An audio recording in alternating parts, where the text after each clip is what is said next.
So what exactly is pure or dynamic perforating?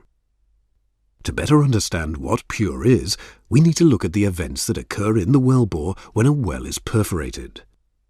During the first 100 microseconds of perforating, the shaped charge detonates, punching a hole through the perforating gun, wellbore fluid, casing, cement, and into the reservoir, forming a perforation tunnel.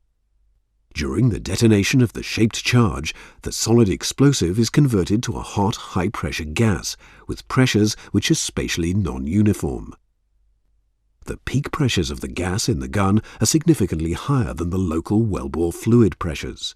Therefore, during the process of the gas expanding inside the carrier, some gases exit behind the jet into the wellbore, and an initial rise in wellbore pressure is observed. For a non-pure job, or static underbalance job, this rise in pressure can dramatically increase the pressure in the wellbore, often making wellbore pressure higher than the reservoir pressure, creating an overbalanced condition.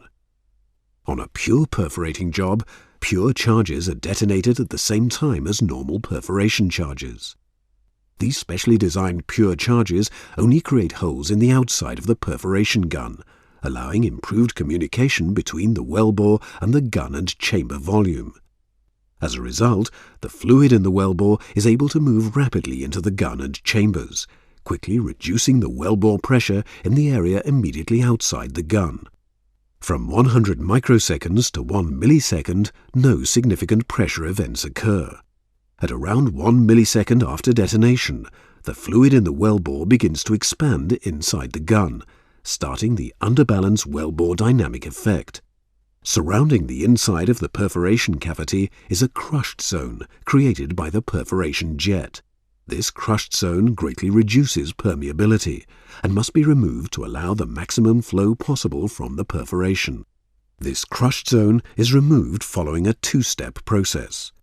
First, tensile failure is caused by rapid exposure to a high differential pressure between the reservoir and the wellbore. When the peak strength of the flow exceeds the strength of the rock damaged by perforating, tensile failure causes the weakened rock to be removed.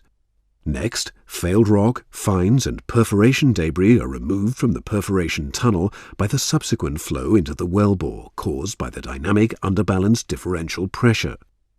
When a well is perforated in a static underbalance state, the increase in wellbore pressure immediately after detonation can dramatically reduce the flow or underbalance required to produce the necessary tensile stresses and create the subsequent flow needed to clean the perforation.